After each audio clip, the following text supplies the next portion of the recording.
everyone. Welcome back to JP's Budget Collecting and our 22nd episode of Gotham City Chronicles. Tonight we're talking Batman Ego. As always, I got where'd my mouse go? There it is. My partner in crime for Gotham City Chronicles, Comic Books NYC. Comic, what's going on, man? What's up, man? I almost didn't make it to this show. That's how busy I am lately. But I did read this book. I was excited about reading this book, but then I also, didn't realize that there was like 4 or 5 books in this book. there's several stories in it. Well, there's a couple like individual issues and then some other stories and stuff. Yeah. So I don't know how much of those we'll talk about. We'll see. I think I think we can all. Well, let's see when Donnie gets on here. But I think we can all agree that there's 2 real stories to talk about in here. Yeah, I think so. So, but and then our guest tonight, Master Donnie. What is going on, man? What's up, brother? How's it going? It's going. I think that's a universal sentiment tonight. It's going. So yeah, this one was, I think, I didn't even know this really existed, and then you, Kavi, you picked this up from In Stock Trades, I think. And yeah, I mean, I don't remember what prompted you to pick it up, but I was aware of its existence because of just my interest in the art side of the hobby and Darwin Cook and DC, New Frontier and all of the stuff that he's a little bit more known for. And then I think the quote unquote awareness or buzz on this story, at least to date, has reached a little bit of a peak of interest when the Batman movie trailer came out. Right. It was either the Batman movie trailer, the new one, the Robert Pattinson Batman, or maybe it was an announcement prior to the trailer. I don't remember exactly, where it was sort of stated in the press that there was some sort of inspiration drawn from this Batman Ego story by Darwin Cook for the movie. So I think that's where more people kind of became aware of it than ever before. And I at that time in my head, I was like, okay, I should probably get around to reading this thing too. Yeah. Well, I just remember you picking it up and going, oh, I should get that. Because I really enjoy Darwin Cook. I love his art. Yeah. And so I was excited to read this. Daddy, you'd read this before. This is. Yeah, it was suggested to me by my friend who incidentally is responsible for all the ink on me. But he's huge. He's been nonstop since he was a kid reading comics. And he had mentioned this to me. We got a discussion about Darwin Cook. It wasn't long after he passed. And he mentioned this. He said, you should check it out. So, I went home that night and ordered it on. Nice. I think I found it on Amazon and right away. I actually had to order this twice. Oh yeah, I spilled coffee on the first one. That's right. I forgot about that. And I tried salvaging it, and it just wasn't working. There was no way. Yeah, it's the nature of the beast. Yeah. Yeah. Unfortunately, coffee is not very kind to paper. No. Yeah. Neither is alcohol. Well, I'm just glad I spilled it on a trade and not like a Golden Age comic. Yeah. Talk about making you sick to your stomach. Yeah. Did you end up just getting the regular trade, or did you get I did the deluxe edition? Whatever this one is. I don't even know. So you didn't get the hardcover is what I was curious. No, not the hardcover. Yeah. But this has like the 5 or 6 extra stories in it. The other tales. Or whatever. So I think they're the same. I think this is just their little hardcover. Probably more bonus stuff in the back. It might have more cover, it's got some of his other covers and stuff in the back. Yeah, it's got his other covers in here, but I think it's more interspersed in between the pages. Gotcha. I don't know. It might not be. It's probably not the exact same, but it's probably 90%. I was gonna say it's close. Yeah. It's close. Yeah. I just grabbed this because. Well, did this come out? Did this come out in like a single issue, like prestige format? I have no idea. I've never seen it in a long box or, you know, in the Batman, you know, back issue bins or anything. You know what I mean? Like, that's a good question. I've never seen it anywhere. I've never seen it. There is this other cover, which I think is like the original cover to it, but I don't know if that was the cover to the original trade or if that was the cover to, like you said, they had a prestige format or what. Okay, well, in the liner notes for the trade, it says originally published in single magazine form in Batman, Ego, and then it just moves on to the other stories: Batman, Gotham Knights 22 and 33, Catwoman, Selina's Big Score, and Solo 1 and 5. Okay, so I guess it was published in a single magazine, Batman, you know, as just Batman Ego, but I've never actually seen a physical copy of it ever. I have not either. Yeah, interestingly enough, but that's a first. That's like a definite first for this show. Yeah, I have seen issues of. You know what? I don't know that I've ever actually seen issues for Selina's Big Score or any of these. I've never seen Selina's Big Score either. Yeah. And that was such an interesting, I mean, not to get ahead of ourselves before we talk about Ego, but that was such a kind of a interesting, that was like 4 issues. That was more comic book content than Ego, right? In some way, I think it might have been more pages. I don't know. It was more. I think we should like lay this out because we kind of dug into this without talking about it. So it says it's Batman Ego and Other Tales. So this is kind of a collection of his Batman work. Yeah. So you got like Batman Ego, and then you have some single issue stuff, and everything in here. He either did the art for, did the art and the writing, or he did the writing for. Just the writing on some of these shorter stories. Some of the single issue stuff he did just the writing for. But so yeah, there's a bunch of stuff in here. I mean, it's what is it? Like I will tell you that the black and white ones and the Solo ones. Yeah, I don't really retain what happened in those. No, those were kind of. I don't even know. Like, if you ask me right now what happened in those, I couldn't really tell you. One of them had a couple of like art panels that I really loved. But like as far as like what they were about, it was very light on content, you know. But the Selina's Big Score in particular was like literally 4 separate issues that came out month after month after month, I believe, because there's like a foreword by Darwin Cook where he sort of describes what's in the collected edition, right? Yeah. In my case, it's an afterward. They put it at the end. Okay. Well, it's in mine. It's at the beginning, but same thing. And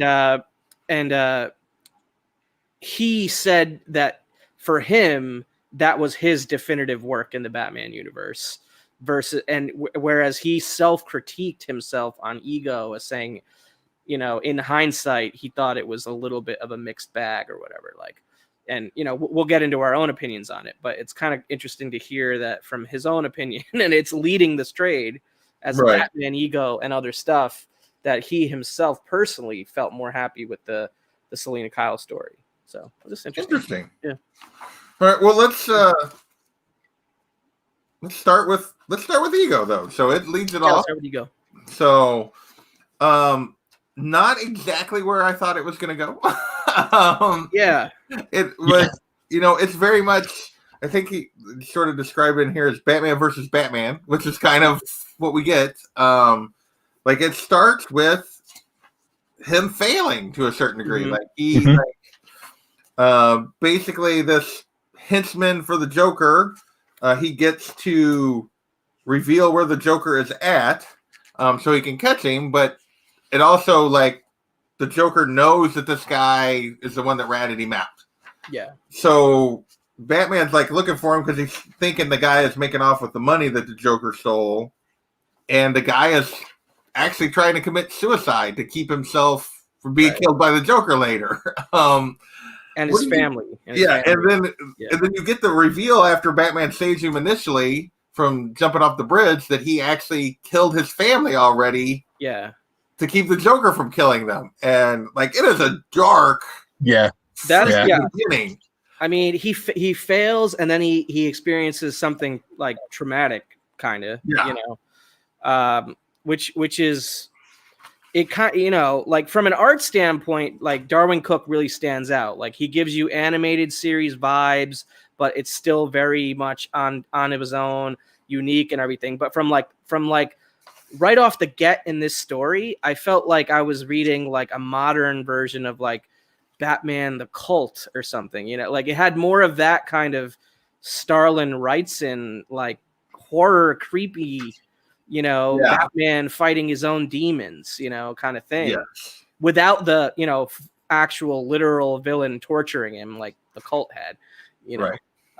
But it's a very dark story, like one of the darker Batman stories. So, Donnie, what did you think about the first when you read this and read this beginning, the setup? What did you think about this with him being like failing and this guy like killing his family and killing himself and like because Batman made him like rat the Joker out? Well, the initial takeaway that I was getting in the beginning of it is the whole explanation of it. He says basically right at the beginning, he made a commitment to the city, right? And the way he's talking, I get the vibe that he feels like him and Gotham are intertwined. Mm-hmm. Okay, and there's the other variables of before the emotional toll of what he does. He says he's been at it for 3 years and he's already falling apart. Yeah, the part where his knees almost give out. Yeah, because he's losing blood and he almost falls. Yeah, he's already injured. Mm-hmm. But yeah, you get into that part where the guy's like, "What do you want from me?" Yeah. You know. Well, I find the well, I don't even know where this.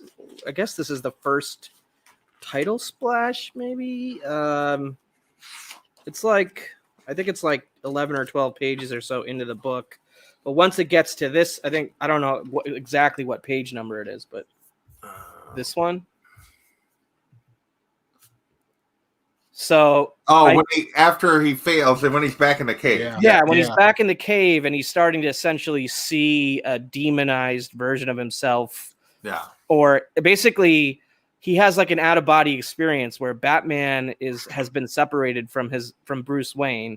He remains Bruce Wayne and he has like Batman essentially split off from his personalities. He's experiencing some sort of like mental or out-of-body crisis. But the reason I bring it up is this is very reminiscent to the last 15 to 20 seconds of the Batman trailer. Right. Where you have Riddler on the other side of the computer screen and you have Bruce Wayne Batman and he's like talking to him through the computer screen or whatever it is. Right. That's like directly taken from this splash page, I feel.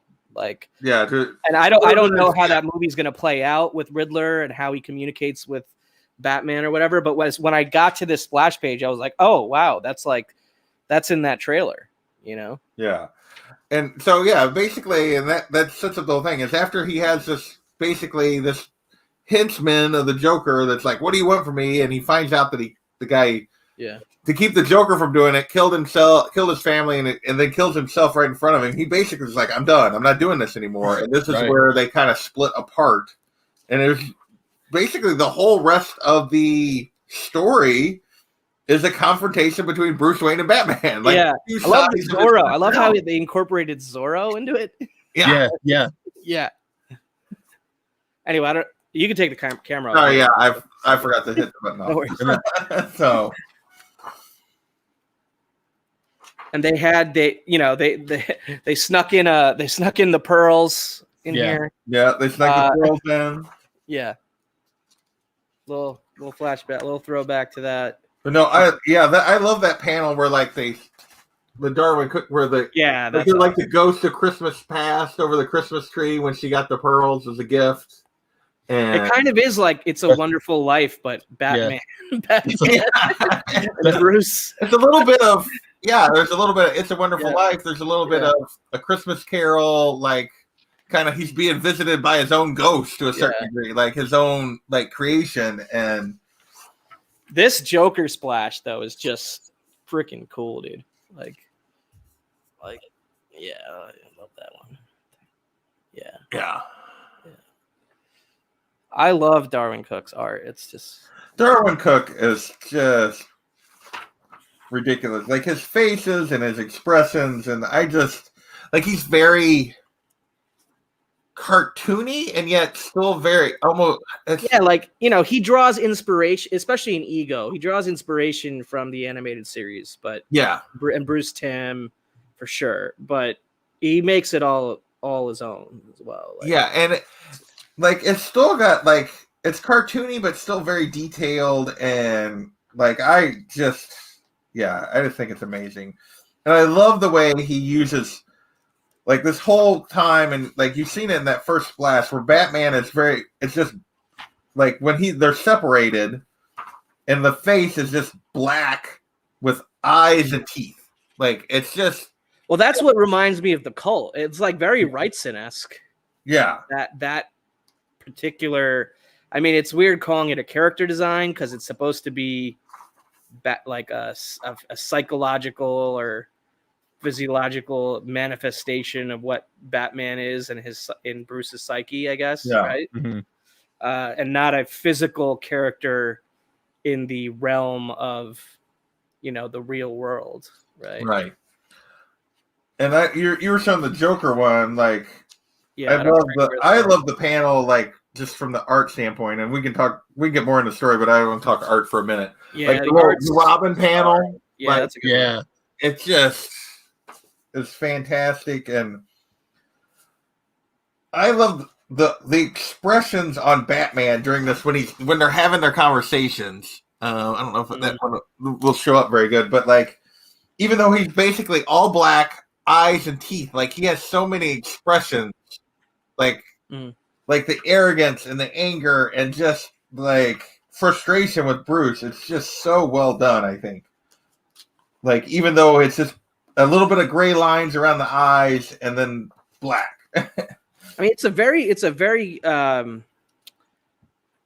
mean, I never really felt lost or anything, but it's a very like cerebral story. It's not. Yes. It's not like your typical Batman detective story. You know what I mean? It's not what you're expecting, which is kind of what's cool about it too. I saw like the entire conversation as a whole. Maybe I should let this till the end, but no, go for it. No, go for it. Almost like a retrospective onto why he is doing what he's doing. Yeah. And because of that, at the beginning, the failure with the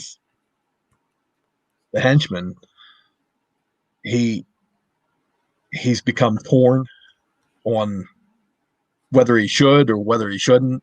Yeah. Which, that's a trope that that DC has kind of gone back to the well on, like a lot, since then. I don't know if they've, I think for its time, it was a little bit more of a fresh idea, though. I'm trying to remember when was this published? It was early 2000s, right? Yeah. Yeah. I mean, I don't think it was a truly new idea. I do think it's a very different take on it. 2007, I think. Oh, okay. So a little more recently than I thought. Or maybe that was the trade, the date of the trade, maybe. Okay. Maybe and the book was before. 2000, 2002. In there. Let's see. Batman Ego. Yeah, 2007 is the trade. 2007 is the trade, but I don't know when the original came out. I'll look it up real quick. Hold on. But I think it's really it's a really well done version of that whole trope of, because he's having a crisis of, am I doing the right thing? Right. All right, it came out in 2000. 2000. Okay. Oh, it is older than I thought then. Yeah, so 7 years before the trade. It's kind of a lot. Yeah. 20 years old. And yeah, this conversation is just, they go through all of it. Like, he goes through the guilt of that he feels like he's created all these villains that he has to face. And, and I really enjoy, like, and he feels like all these, everybody, every time he fails, Batman buries him under all these skulls because he doesn't take the step of, he's having not just a crisis of being Batman, but a crisis of whether or not he should be eliminating people like the Joker and killing them and crossing that line is, and what his it's not just being Batman, but it's also the methods of Batman that he's debating in his own mind. And right, because they do have the like no killing, kill or no kill, that whole debate of like what is Batman. It's interesting that the manifestation of Batman is kind of like urging Bruce into being more like into taking more decisive action. Yeah, I don't know. I found that a little bit maybe inconsistent or messy, but I didn't like dwell on it or anything. Well, I feel like it's split, like obviously from an art standpoint and a storytelling standpoint, it's split as Bruce versus Batman.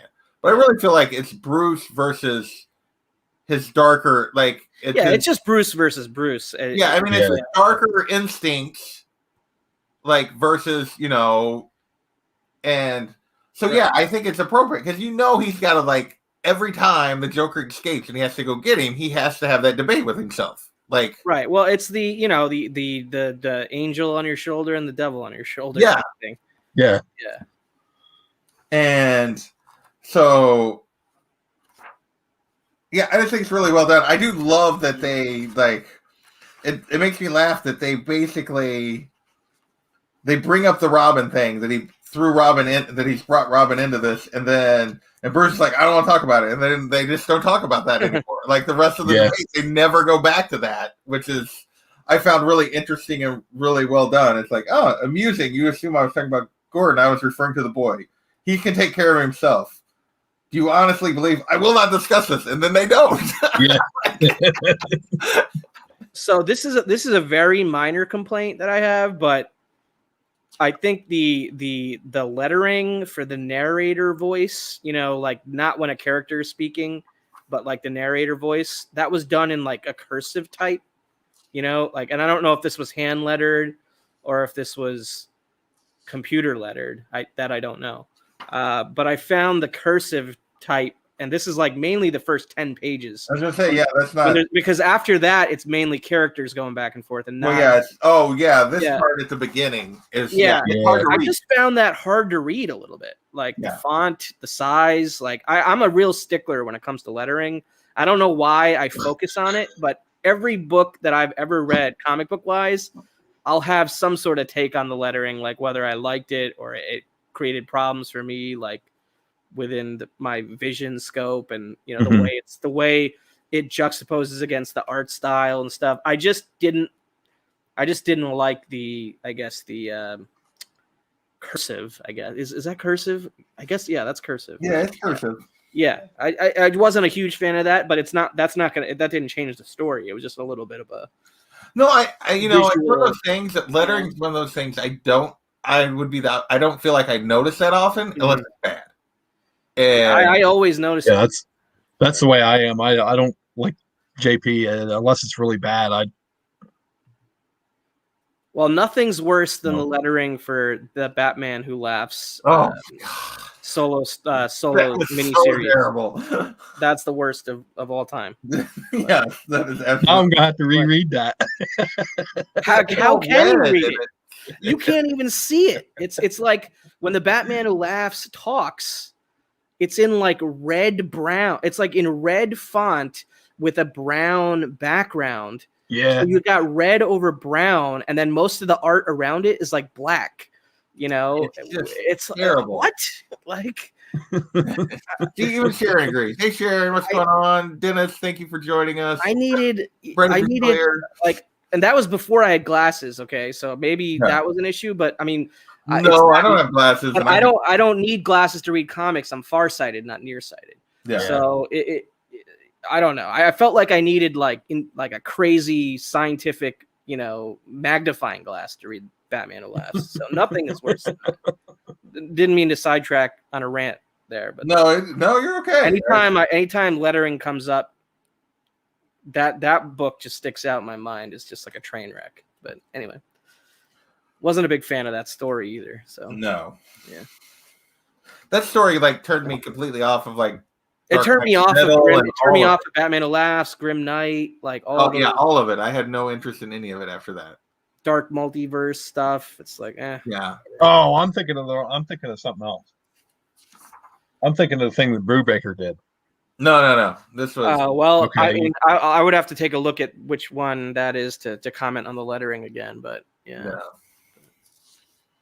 So, but yeah, I just love the art is just. I keep going baback to the art on here. Yeah, the art's fantastic. But the story wise, it does ultimately the debate comes down to a lot of it comes down to we talked about, which seemed odd, was the Batman wanting him to cross the line, to take the step to kill some of these villains. Yeah. And if he can't do that, he actually suggests, sort of splitting their personality and you won't be responsible, I'll be responsible. We'll be different, and almost going full. We'll be a schizophrenic Bruce Wayne. Basically, it's basically having a complete psychotic break here. Is basically what he's on the verge of. We'll be just like Harvey. Oh yeah, that was a good one. Yeah. Yeah, well, that's where that big splash page with that Two-Face. Yeah, that Two-Face splash. It's just I got to show that again. It's just oh man, look at that thing. That's cool. That is a cool splash right there. Yeah. I did when I read this, I went from that splash page, and I kept looking back at the other photo and looking, just comparing, basically the before and after. Right. I guess I'm weird that way. That's cool, man. Oh, the cross where you see where it's showing he's thinking back to Harvey. Yeah. Yeah, just because just regular Harvey's on the page prior, right? Yeah. Yeah. Right. Small, but he's there. Yes. Yeah. Well, and I love the thing on the next page. You get a lot of split personality stuff where he's basically pitching this idea. You see two panels, and myself, bigger, Harvey and the mask thing, and then you go down and you get this soldier and warrior kind of thing, and you get Zorro and his, and then the next page you get Batman and the Joker a little bit. You get these split faces, and you see Bruce and Batman, and it's it's very much on this theme of splitting themselves apart and not being, you won't be responsible, I'll be responsible, and we need to do this, and it's very. All right, well, I want to ask a question, and I guess this is kind of open for debate or interpretation, but before the ending where he snaps out of it, he goes to meet up with Gordon to save the day, and he's Batman again, and everything's. And it's concluded, right? But before that, there's that whole sequence where Batman's kill me, you know what I mean? And he's pointing, and Bruce is pointing the gun at Batman. Was he pointing the gun at himself? Is that really what's going on? I wondered that too. Is that an artistic metaphor for saying that Bruce Wayne was contemplating suicide in that sequence and he chose not to? Yeah, I don't know, because that's the way I interpreted it, because obviously it's just one person in this room, right? Yeah, and he's because Batman's if you're not gonna take the final step, then just kill me and end it. But is he talking about just kill the Batman and don't be Batman anymore, or is he talking about actually killing himself? That's what I thought. And it's I mean, that's what makes it even darker. It's like super dark. Yeah. This whole thing is very, very dark. And he says that on the very next page. He says, "I can't. It would be committing suicide." Like, right, which is why, I mean, I was wondering if there was like, an alternate art for that or something. Yeah, I don't know. Something, but yeah. I mean, because I highly doubt DC would. I don't know. Would they? Like, well, I don't think. I doubt it. I doubt there's alternate art because I think it's still. I think he probably wanted to leave it a little interpretation because he's pointing the gun at Batman, and so you can interpret it as, but to a certain degree, like whether he's like just going to eliminate, which is the realization he comes to. At the end, that kind of brings them back together. Is that the realization is, even if he's not pointing the gun at himself and he's just talking about ending Batman, he realizes he can't because he is Batman. He's both. He's part of it, and it kind of is where they start. Yeah, but it's it's not like they would ever, allow him to pull the trigger on himself. No, I know, but it's like one of the more, I think, like metaphorical sequences here.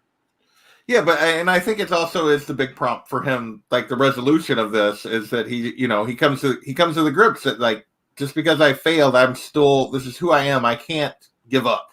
Right. And it's just really interesting that the inciting incident to that is kind of like a suicide. Yeah, it's a minor character that does commit suicide after his family was killed, like we were saying.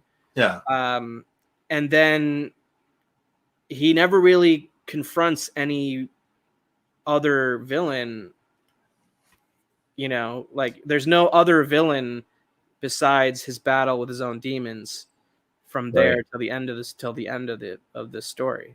So right. Well, at the end, you do have the Joker's taking more hostages. Right, but you don't really get to see that confrontation, right? No, we don't get to see that confrontation. It's just that he's on his way, is where it is. Right, exactly. Right. He's like, it's like Commissioner Gordon. I'm on my way, and then there's a great image of the Batmobile right there. Oh my God, that was gorgeous! I love that. Freaking fantastic! I mean, it's the best. Yeah. Yeah, it is a fantastic image. I'd kill for the OA for that page, dude. Any Darwin, Batman. Oh my God, yeah.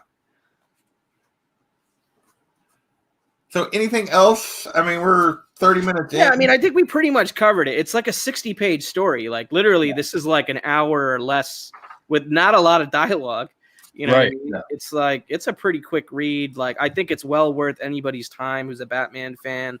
Just I don't know if it's better or worse going in with or without expectations or right. Like for me, I was kind of going in completely blind. Besides the fact that Darwin Cook wrote and drew this thing, so it already kind of set a high bar for me for like my expectations. And then B, the fact that there was some sort of report about the Batman movie by Matt Reeves with Robert Pattinson as Batman, which we've all seen a teaser trailer for already, draws some inspiration from this. Clearly, I think we've seen already maybe a little bit of where the inspiration is, like I was saying earlier. I'm hoping that the rest of the story isn't where the movie's going, right? Per se, because I think that would be kind of too insular, and like and small. Like I don't know, or not small, but yeah, you could have a look. It would be a very intimate tale because there would be all about, and I think I'm all about intimate tales, but then you also have to figure out the fact that you have Catwoman in it, you have Penguin in it, you have Riddler looks like he's being set up to be the main villain. So I almost feel like the whole the villain talking to Batman through that kind of like mysterious computer thing might be the extent of that. Yeah, I'm hoping so. Well, but you never know. There might be other things in there. But yeah, I mean, all in all, I would say that I'm a fan of it. It's definitely a quick read. The artwork is absolutely brilliant. From Darwin Cook, who we all lost too way soon. too early. Yeah. So So just for those reasons alone, I would put it on my recommended kind of list for, if you're already a Batman fan and you just like, checking out Batman stories that you haven't gotten around to or whatever, I would say this is one worth your time. Yeah. I saw. Yeah, I didn't realize Sharon had said that she might not like it. There's a lot to take away from this story. I think she said that when we were kind of talking about the whole, right. like, is he thinking about committing suicide or not, kind of thing. Yeah. Yeah, I mean, there's that, but that doesn't necessarily mean you wouldn't like it. Hey, Adam, shouldn't you be over on another show right now? Oh yeah. But like it does say, I didn't realize this was his first project for DC. Yeah. Yeah. Like I didn't catch that when I was looking through this. I didn't know that either until I just saw that. Yeah, which is cool. I mean, I really enjoyed it. I thought it was a different take. I love the art, of course, because it's Darwin Cook. I thought it was, it's like you said, it's kind of a small story. I feel like it. I don't know. I wonder if it's like multiple issues or if it's just one prestige. It's just one. Yeah. It's just one. Yeah. It's only, like you said, it would be like a 64-page. It's only 60 pages of story, and then you've got some like title, credit, and cover and back cover. Yeah. So it's like a 64-page something, and the Selina Kyle story is definitely more pages. It's 4 issues. It's way meatier. It's got each issue being told by a different point of view as the main narrator. Like it, to me, like I think that was the surprise of this trade for me, was that whole Selina Kyle go big or go home. What was it? Big Score. Big Score. Selina Big Score. Which I freaking adored that story, man. I loved it. Like I don't think the art was on par with Ego. No. I love specifically Selina Kyle. Anytime Selina Kyle was on the page, or even to some degree like flashbacks of her as Catwoman, because she pretty much spends the whole story as Selina Kyle, not Catwoman. Yeah. No, she's not Catwoman hardly at all. She's only in Catwoman in flashbacks, but I just found that particular 4 issues in this trade, which he himself, Darwin Cook, said was probably his strongest effort for DC, right? So I don't know. I would have a hard time saying that over Infinite or what is it? New Frontier. New Frontier. I was going to say Infinite Frontier, but this is their new thing that they're doing. New Frontier. Yeah. Well, maybe he didn't say it was his strongest work for DC. It was his strongest work in the Batman. Like, in the Batman side of things. Yeah. Yeah, in like the Batman titles. I will say, like, I would agree with you. The art is not as on point in this one, but there are like some of the like this opening splash of her jumping out. Yeah. On the moon. I mean, there's still some amazing. Now, there's some awesome pinups / cutouts in this Selina Kyle story, if and that one's certainly one of them. The moon in the background and everything. Yeah. Yeah. So basically, this is the story kicks off with her. She's basically left the Catwoman identity behind because people think she's dead. Right. And so she's like trying to make this fills in her continuity in between certain runs. Am I wrong? Yeah, that's what he says. What does he say here at the back? He talks about it. Let me get to that. The little afterword. Selina's big score. During his run on Catwoman with Brubaker, he saw a chance to do a story to fill in gaps in her life, perhaps provide motivation for some of her altruistic deeds. Ed and I had her displaying monthly. And so, yeah, he goes into the other score was like he talks about them bringing in Slam Bradley, which was Siegel and Schuster's character. Yeah, well, that was my favorite part of this whole thing. Yeah, I was just going to say that. Bradley, I liked the part with Slam Bradley. Yeah, man. I love the monthly was emphasizing Slam as a foil for Selina, and like this was a chance to kind of bring how they initially met and like where that started. Yeah. And so I thought that was it was just really well done. like sometimes like it's almost like he's drawing caricature versions. Like look at that. Like if you look at this particular Catwoman splash, it's like it's a little bit. It's like a caricature almost. It's Yeah, the style here is slightly different. Yeah, it's not his typical style. I don't feel like. I mean, it's still him. I mean, it's still like you could see. No, it's unmistakably identifiable as Darwin Cook art, but but it is definitely a little different. And like you get that next panel, like the next page after that splash, you get that close up of her and like you see her mask and stuff. And yeah, it's a very different look than what you would expect. But there was a couple of things, but basically what this is she's trying to pull a job to get back on her feet. Right. And she's touching base with these people that she's had a past with, other criminals, and they're basically trying to. And the whole thing is like the setup to pull this job. It's the whole cast of characters is like cool though. It's like you got Swifty, you got Jeff, you got Slam, you got Stark. Yeah, it's like it's cool, such a 30s and 40s type vibe. Yeah, well, the vibe I got was completely like Ocean's 11. Totally. Yeah. So it's a heist movie. Yeah. Like I wish, like honestly, I would love it if there was like an animated movie version of this particular story. I would love it. Swifties. Yeah, Swifties. Well, what does he say? Like like there's Swifty and then the Chantel or Crystal were based on Frank Falcone and right. Frank Falcone was in it, right? Yeah, Falcone was in it, and there was another. Was Maine Falcone in it, or was just Frank Falcone? He's mentioned, but he's never shown. He's not in. Yeah, so it's just Frank. Yeah. So and then but it's very much. And then what was the French guy? Le Perrier or Le Perrier? I love this panel where she's waiting for Slam on his. Oh yeah, that's a great one. Like he doesn't stand a chance. Yeah. Exactly. I mean, talk about downer notes though, because that on the last page. Oh wow! Story. Holy crap!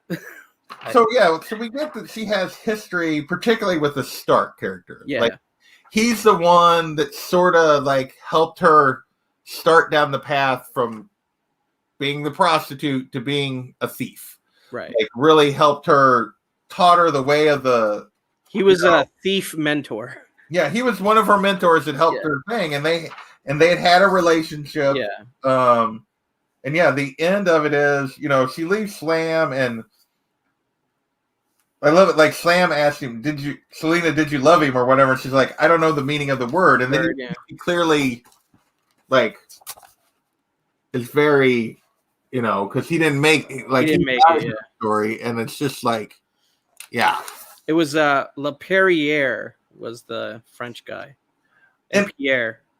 And let's be real, this is a very dark story. Again, just like Ego, because basically Slam and Selena make it, and nobody else does. It has more lighter moments than Ego does. It does have particularly early. It's got a lot of fun when they're figuring out early and in the middle, like the whole Las Vegas sequence with that with Stark, her, and Jeff, and what was it, Mama, the weapons dealer, the ugliest woman that she's ever, or no, that was Stark saying that she was the ugliest woman that he had ever seen. I forget how he says it. He's like, I don't know that she's the ugliest woman in the world, but she's the ugliest one I ever laid eyes on. Yeah, that was the line. Yeah, I wouldn't say Mom is the ugliest woman in the world, but she's the damned ugliest woman I've ever laid eyes on. Yeah, I thought that was pretty funny. And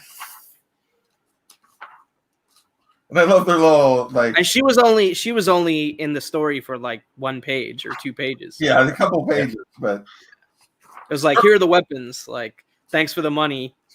Do you want some food? And then he's like, sorry, but your cooking sucks. And she's like, I would say all of this cast of characters are very memorable, which is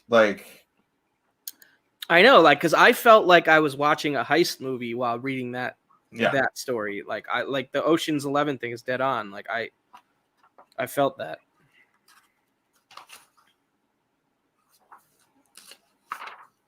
I almost am tempted to look for the single issues for that story. Yeah. I mean, no offense to the Ego story. The Ego story was cool too. But well, I'll be honest, like this was one, like I had put on, like I'd heard about this story before I'd heard about Ego. I'd never read it, and I'd have put it on our list as a potential thing to like track down and read at some point for like the Selena story. The Selena story. I was like, oh, that would be a fun. Why don't we just cut this part of the episode out and upload it? We'll make it a second one. So I thought when I found out it was in here, I was like, "Oh, that's awesome!" Because it was one that I'd wanted to read. Right. Yeah, I mean, and then I don't really know if there's anything much to say about the other mini, like 2-3 page stories that were in here. Like, well, there was a lot of single issues that he just illustrated that seemed to be one-offs within a bigger story. There's a couple of like Batman Black and Whites, which are anthology anyway. I will say though, this the Date Night story, which he wrote and Tim Sale drew, had that amazing double page splash right here, and not Darwin Cook art, Tim Sale art, but freaking amazing though. Oh, where they're going over this. There's a couple of those where they're like jumping through glass, and she's like, "I want to play." Yeah, like, it's great. Let me make it big. Show it for just a second. Yeah, that's a really fun story. Like, that's a cool one. Yeah, like, and then they have the splash. I mean, there's literally like there's like 10 words per page max in that story, though. It's like, well, I love how she gets him strung up at the end and leaves him like, see you later. She gets her date and then she's ready to go do something else. And the look on his face is she just made out with him, but he's not pleased.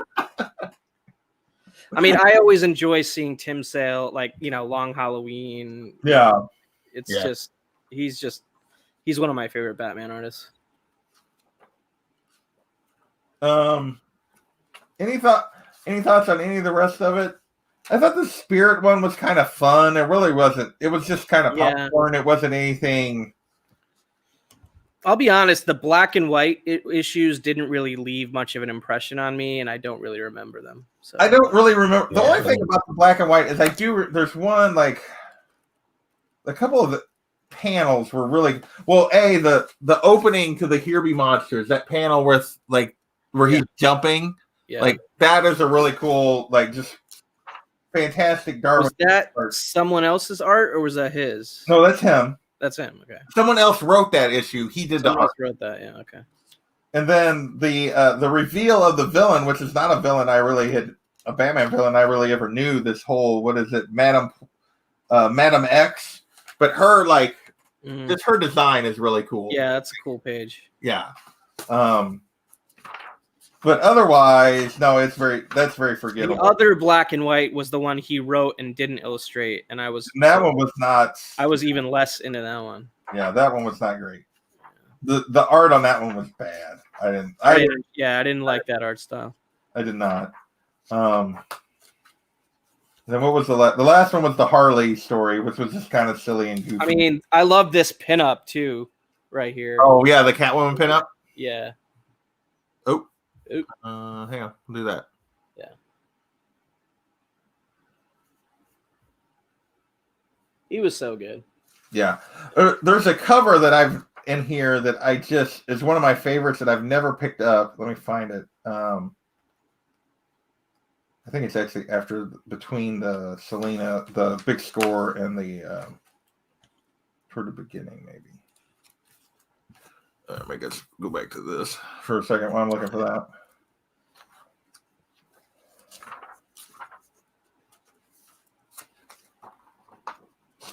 Oh, this one, like, I just love this, like. Oh yeah. Batman. Was that a variant cover or something, or no? It's a cover for what Batman Gotham Adventures 50 or Batman and Robin Adventures 50. Batman Gotham Adventures 50. Gotham Adventures 50. Yeah. There you I just love that cover. And then they have at the back, at least of this. I mean, one. I love. What's the cover on the page adjacent to that? The one with Stark and Jeff. That's Selena's. Is that a variant? I don't know. Yeah, because on mine, it doesn't have any trade dress. See, on yours, that's the way mine is. Yeah. Oh, interesting. Yeah. I don't know. I've never seen those issues, so I don't know. Right. Well, I like that one. It's very 80s. It's like very 80s, that one. Yeah, and then at the back they have all those variants he did during the New 52 that they put out that are all turned the other way. And that might have been right around which I love some of those. Like, I don't think I have those in mine. Yeah, I don't have those. Yeah, I don't either. Those are awesome. The Batgirl, and then there's a Batman and Robin one. Yeah. And they're all turned, they're all, the only thing I don't like about them is they're all sideways, but when you get the issues, but there's a sweet Catwoman that he did, and yeah. So yeah, well, we're right at an hour. What do you guys final verdicts on this thing? What do you think? It's weird because, I mean, if we're just talking about Batman Ego,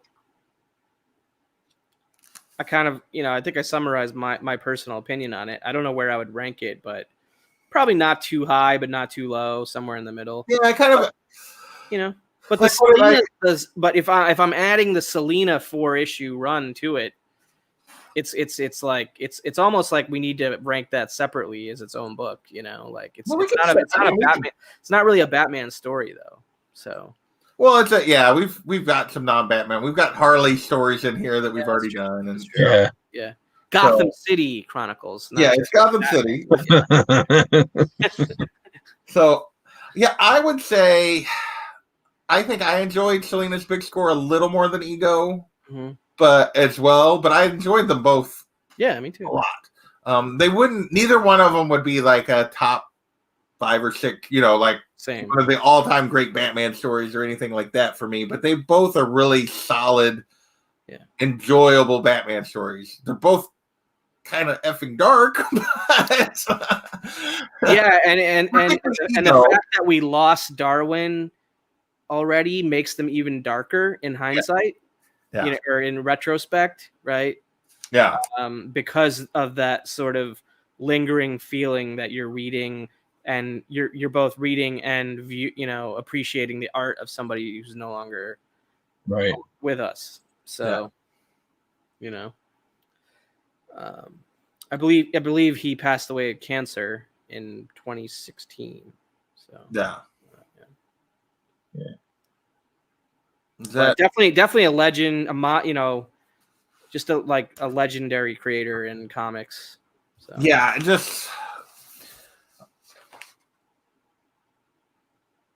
I think you said the other day he would be on your list of potential, because you talked about how you collect, was that last night, I guess, and I go after examples of Grail level artists in my collection from an art collector standpoint. Yeah, and Darwin Cook's definitely on that list. I don't think I could ever afford a published Darwin Cook Batman page or Selena Kyle page or something like that, but I don't know how much those Selena's Big Score, I've never really heard many people talk about it. There's not a lot of it available because it's all kind of locked down. Yeah, that's right. Not much of it Darwin Cook stuff probably aren't selling it. Yeah. So. I will say it's very interesting. One of the things that I really enjoyed about this is because everything in here is very Darwin Cook, all the art stuff, but Ego, Selena's Big Score, and then that Batman Spirit are all very different in their art yet, even though they're all him. It's all his distinct style, and yet it's all very different and appropriate for the story, I thought. Yeah. Because Selena's Big Score is a lot rougher, a lot more. The art is just. I would just describe it as caricaturized almost. Yeah, yeah. And then that's kind of the feeling I get. There's a lot more smaller panel work. Yeah. In Selena's Big Score than. Yeah. Yeah, and then the spirit thing is very clean and cartoony. Like, and then the ego is kind of ego is like the most abstract, I think. Yeah, you know, it's not as like clean and refined as his New Frontier stuff. His New Frontier stuff is like, this is like Darwin Cook, turned up to 11. That's like his New Frontier stuff. And I'm not like knocking this in comparison to that. It's like a different vibe, but it's still, quintessentially Darwin Cook. Yeah. So what about you, Donnie? Where does this kind of rank for you? I would say mid tier. Mm-hmm. There's a lot to be taken from it. Like, what are some of your personal favorite Batman stories, since we haven't had you on before, or Gotham /Batman stories? Year One. Yeah, is one I'm a fan of. number one for pretty much both of us. So yeah. Well, The Dark Knight. The Dark Knight is kind of out there. Long Halloween. I like the Long Halloween too. That's a choice. More recently, I liked Creature of the Night.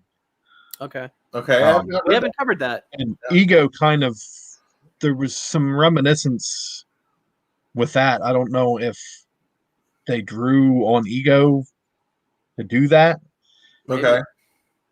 Even though there was no actual conversation between the kid and the bat or creature, but interesting. Yeah, that's not one I've heard of. I mean, I've seen that one listed, but I've never read that one, so that would have to be something we'll have to think about doing, maybe. Yeah, it sounds like you kind of have similar tastes that we do, at least from like the quote unquote classic stuff, not necessarily like the Silver Age. Is there one that you classic stuff, but other than this one, maybe like, is there another story that you don't hear people talk about as much? Like you hear Year One and Dark Knight, and that you love other than Creature of the Night? Is there another one that you like really enjoy that maybe people don't talk about as much? I don't know.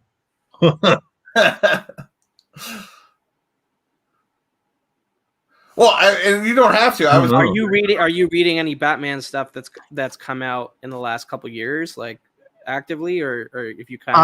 I read like the Dark Knight stuff. Which the David Finch Dark Knight stuff?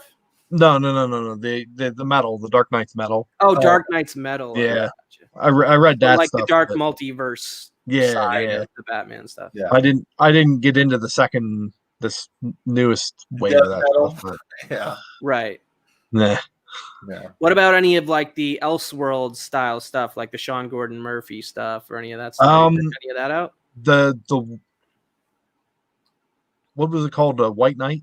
Yeah, White Knight. Yeah. I haven't.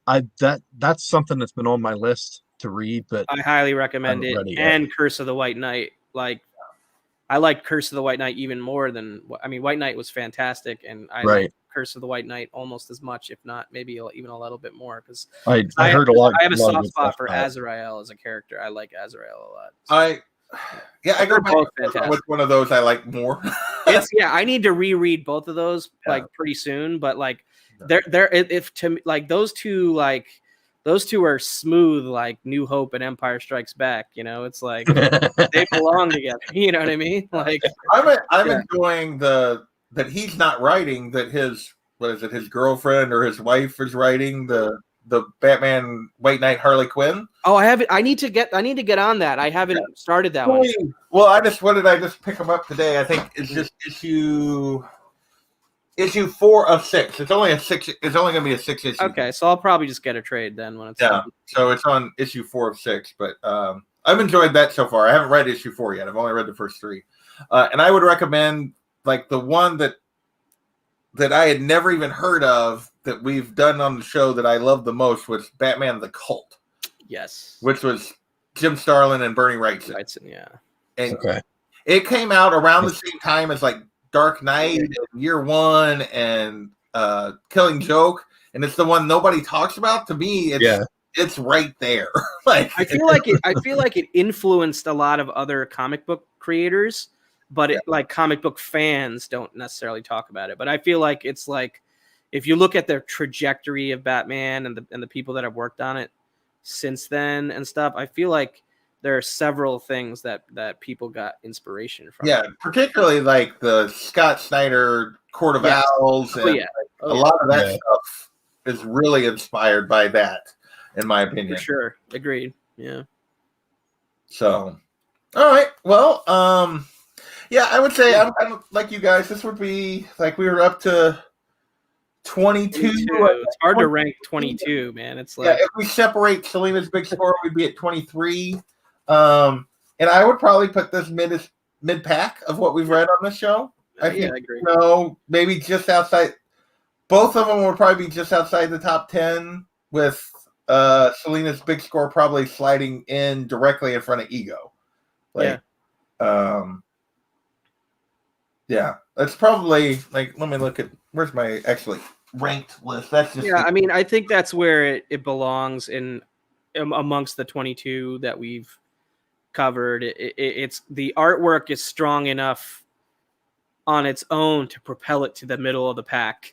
Yeah. And then it's like it's just about whether the story works for you or not. I could see it not working for some, you know what I mean? Because of the expectations and some people are just used to certain things in a Batman story, like a case to solve, a villain to fight, you know, a lot of battle, because there wasn't that, there's no battle really. Just an internal struggle. Exactly. Which, give him all the crap you want, but like, look at Tom King's Run. Like that was, that was internal struggle for like 35 issues. And not as well done as this. And I know, but like some people are into that, know. So, to each their own. Yeah, definitely. All right. Well, thanks for joining us, Donnie. Thanks for the few people that were in the chat. This never gets a ton of viewers, but we love to do it. So we love doing this. So we will definitely be back. I don't know what it'll be on Kavi's channel next time, so he kind of gets to pick what we do next. Yeah, we'll have to take a look at the trade shelf and see what we got. I guess. So figure it out. But we already did Curse of the White Knight, right? We did both White Knight. Yeah, we've done both it and Curse. Man, we did those quick, huh? Yeah, well, we did basically as soon as Curse of the White Knight wrapped up, we did that within like a month. Right, because it was on our minds. Well, and we were reading it. Like, we were actively reading it. Yeah. So you were getting it right as it came out. We were both getting it right as it came out. Yeah. So sometimes you got to do it when it's fresh. What do you got going on YouTube, Messin? I know you do a show. You do a show with Stone Cold, right? Every couple of weeks. Well, it's actually with Hialeah. Oh, Hialeah. Sorry. It's cover to cover. We go over an album, have a guest on. It's looking like I'm going to have my buddy from college, somebody I've known for 20 years.